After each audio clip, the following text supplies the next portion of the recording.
ہمیں کیسے پتہ چلے گا کہ اللہ تعالیٰ ناراض ہیں ہم سے؟ تو اس میں بھی کچھ پوائنٹس یاد رکھ لیں کہ اللہ تعالیٰ اپنے بندے سے 70 ماؤں سے زیادہ پیار کرتے ہیں اور اس کو کامیاب دیکھنا چاہتے ہیں، اور کامیابی ظاہر ہے جنت میں جانا ہے اور جہنم سے بچنا ہے۔ اور پرانی عربی میں 70 کا لفظ جو ہے وہ ان لمیٹڈ کے لیے آیا کرتا تھا، ان گنت، اس کی کوئی لمٹ نہیں ہوتی تھی۔ تو اس کا مطلب ہے کہ اللہ تعالیٰ اپنے بندے سے ان لمیٹڈ پیار کرتے ہیں، اس کی کوئی لمٹ نہیں ہے۔ تو اس لیے جو پیار کرتا ہے اس کی خواہش ہی ہوتی ہے، ہم دنیاوی زندگی میں بھی دیکھتے ہیں انسانی رشتوں میں، جو پیار کرتا ہے وہ اس کی خواہش ہوتی ہے کہ جس سے میں پیار کر رہا ہوں، وہ چاہے اولاد ہے، چاہے بھائی ہے یا بہن ہے یا ہسبینڈ ہے، وہ ہر جگہ سرخرو رہے، کامیاب رہے، اس کو کوئی نقصان نہ پہنچے، کوئی بیماری نہ ہو، کوئی پریشانی نہ ہو۔ اور ہم نے عام زندگی میں دیکھا ہے کہ اگر ماں باپ ناراض ہو جائیں، اور اکثر مائیں میں نے دیکھی ہیں، وہ کہتی ہیں میں تیری ماں ہی نہیں، مجھے ماں نہ کہے، اور اس سے بچہ ڈر جاتا ہے کہ بھئی میری ماں اس کا مطلب ہے ناراض ہے۔ میری ایک اسٹوڈنٹ نے مجھے بتایا کہ جب ہماری امی ہم سے ناراض ہوا کرتی تھیں تو وہ کہتی میں تمہاری ماں ہی نہیں، تو اس سے ہم ڈر جاتے تھے کہ یہ تو کہہ رہی ہے ہماری ماں ہی نہیں ہے۔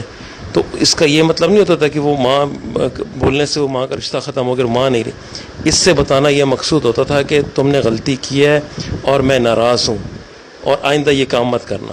یہ کسی کو اپنی ناراضگی کا بتانے کے لیے ایسے جملے بولے جاتے ہیں۔ اب اللہ تعالیٰ کیا جو سنت ہے، جو اللہ تعالیٰ کی عادت مبارک ہے، وہ یہ ہے کہ آدمی کو وارننگز ملتی ہیں، تنبیہات ہوتی ہیں، اشارے ملتے ہیں کہ بھئی ٹریک پہ آ جاؤ، صحیح ہو جاؤ، میری طرف رجوع کر لو۔ کبھی خوشحالی دے کے آزمایا جاتا ہے، کبھی تنگی دے کے آزمایا جاتا ہے، امتحانوں میں، ٹرائلز میں ڈالا جاتا ہے، اور خوابوں کے ذریعے بتایا جاتا ہے، حادثات واقعات کے ذریعے بتایا جاتا ہے، وعظ و نصیحت کے مواقع دے کے بتایا جاتا ہے۔ اگر کوئی پھر بھی نہ مانے تو پھر اس کے لیے کیا کیا جاتا ہے کہ اللہ تعالیٰ اس کو اپنی یاد سے غافل کر دیتے ہیں۔ پھر وہ اس کو توفیق ہی نہیں ملتی کہ وہ اللہ کا ذکر کرے اور اللہ کی یاد کی طرف متوجہ ہو۔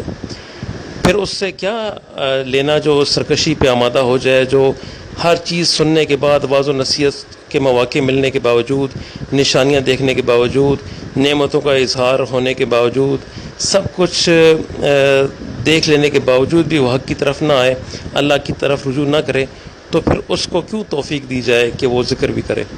اس لیے کہ طلب سے دین ملتا ہے۔ یہ اسلام سٹیکر کی طرح نہیں ہے کہ جو نہ بھی چاہے اس کے اوپر بھی چپکا دیا جائے۔ تو قرآن و سنت میں بہت سارے ایسے کام ہیں جو ذکر ہوئے ہیں کہ اللہ تعالیٰ کو ناپسند ہیں اور اللہ تعالیٰ ان کو پسند نہیں فرماتا ہے۔ تو ایک آدمی اگر ایسے کاموں میں ملوث ہے جو اللہ تعالیٰ کی ناپسندیدگی کے کام ہیں، نافرمانی کے کام ہیں، تو وہ یہ سمجھ لے کہ یہ اللہ تعالیٰ کی ناراضگی ہے کہ مجھے توفیق نہیں مل رہی ہے۔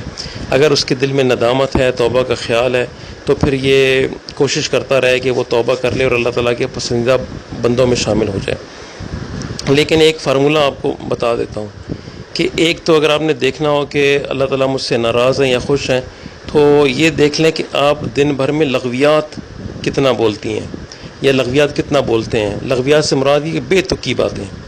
اگر آپ کی گفتگو کا زیادہ ریشو یا زیادہ جھکاؤ لغویات کی طرف ہے، بے تکی باتوں کی طرف، اور لوگوں کو ہنسانے کے لیے جھوٹ کی آمیزش اور جھوٹ کہنا، اور ایسی باتیں جن کا نقصان ہی نقصان ہے اور جن کا کوئی سر پیر نہیں ہے، تو پھر سمجھ لیں کہ اللہ پاک نے آپ کو اپنی یاد سے دور کر دیا ہے، آپ کی زبان پہ لغویات جاری ہو گئی ہیں۔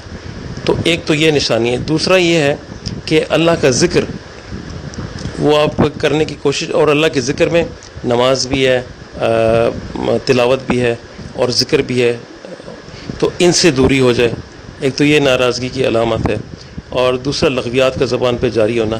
یہ دو موٹی موٹی علامت، اس کے علاوہ تو بہت ہے، جھوٹ ہے، چغلی ہے، زنا ہے، بہت ساری چیزیں جو انسان کرتا ہے۔ لیکن حدیث میں آتا ہے کہ ایک آدمی گناہ کرتا ہے اور عین جب وہ جہنم کے قریب جانے والا بن جاتا ہے تو وہ ایسا عمل کرتا ہے جس کی وجہ سے وہ جنت میں جانے کا مستحق بن جاتا ہے۔ تو اللہ تعالیٰ تو موقع دیتے رہتے ہیں، اور اللہ تعالیٰ کی محبت بھی ہے، اور اتنے گناہوں کے باوجود بھی اللہ تعالیٰ چھوڑتے جاتے ہیں، ٹائم دیتے ہیں، وقت دیتے ہیں، موقع دیتے ہیں، موقع پہ موقع دیتے ہیں کہ یہ پلٹ آئے اور اپنی رحمتیں، اپنی نعمتیں جاری رکھتے ہیں۔